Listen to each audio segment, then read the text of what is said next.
The top-seeded Phoenixville Masters will make their semis debut tomorrow against the defending champions of the Philippine Cup, the 5-peat seeking San Miguel Beermen.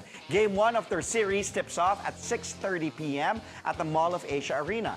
In part 2 of this interview, Phoenix stars Calvin Abueva and Matthew Wright talk about their upcoming semis matchup against San Miguel. They also share the changes Abueva brought to the Fuel Masters ever since he joined the team last year.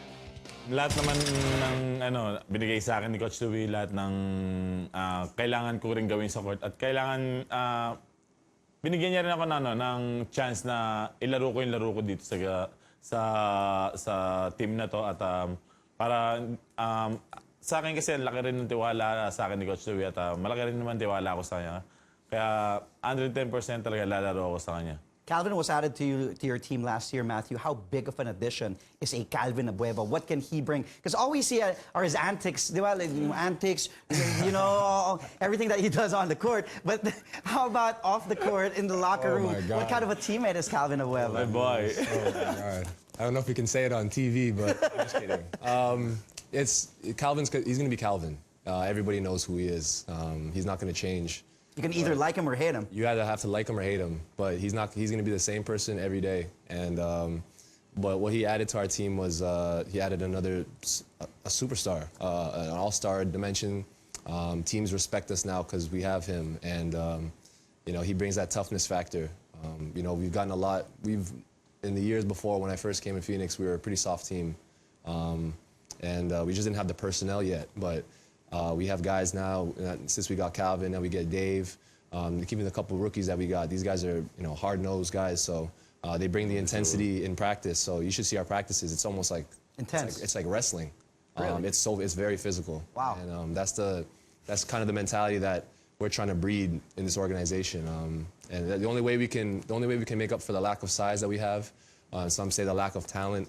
The only way we can make up for it is just to be the toughest team out there. And picking up Calvin as well as the other guys, that was huge for us. And it really shows that swag that Calvin brings, you bring, it actually rubs off. Exactly. Di ba? Parang nakakahawa. I can also see your other teammates who are really like shy type. They embody, pinapakita nila yung swag, yung nakukuha nila sa inyo, Calvin and Matthew. When you faced Alaska, did you talk about it amongst yourselves? Calvin, this is your former team. We want to get this win for you. Yeah. Did you talk? Let's not give them chance to win and force it to a decider. You don't got to tell Calvin to play hard against Alaska. He was already going to go hard no matter what. But it's obviously added motivation because half of our team almost came from the Alaska organization, coaching staff and players included. Right, yeah. So it's almost like a little brother, big brother mentality. You know what I mean? Alaska's been a great team for how many years, and we're just trying to be, take some pointers from what they've done and try to add it to what we're trying to do. Ano pakiramdam, Calvin, facing your former teammates? Actually, challenge, siyempre. Sa akin is gonna be like, siyempre galing ako doon, alam ko yung sistema nila. Kumbaga, Ginanahan ka? Ginaganahan ako pag once na sila ping na kalaban ko. Kasi almost friend ko na sila eh. Sila ko saan eh. Parang kumbaga, nasi-challenge ako na, oy, bandayan niyo ako, like that. Parang, siyempre ako, ganun akong tao eh. Ganun akong person na mapang-asar, pero... Sa court lang yun eh. Parang isa joke lang. Yeah. Pero sa labas, wala. Kita ko after the game, nang yakapan kayo eh. Kita Kasi, mo.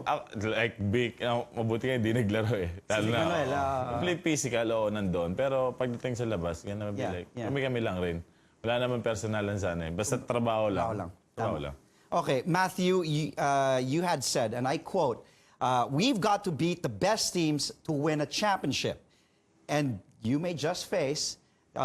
possibly, arguably, the best team dito sa Philippine Cup in the PBA for the recent years, the 5-peat seeking San Miguel Beermen. So for you, what is the team's biggest concern against the defending champions of San Miguel Beermen? Well, obviously the first name that comes to mind is how you're going to guard Junmar Fajardo. With San Miguel, I feel like you have to really pick your poison. Are you going to expend all your energy trying to stop Junmar and then let everyone else score, like Alex, Marcio, Chris, Arwin, Christian, Terrence? they're stacked. You know, on paper they got probably one of the best rosters you know you've seen in the PBA. But you know, at the end of the day, it comes down to who's going to execute in the playoffs and who's going to be the tougher team. And although they have playoff experience, obviously they have championship pedigree. We feel like we have playoff experience too. We have great vets who've been there before, who can lead us. So, you know, I always say at the end of the day, they have to guard us too.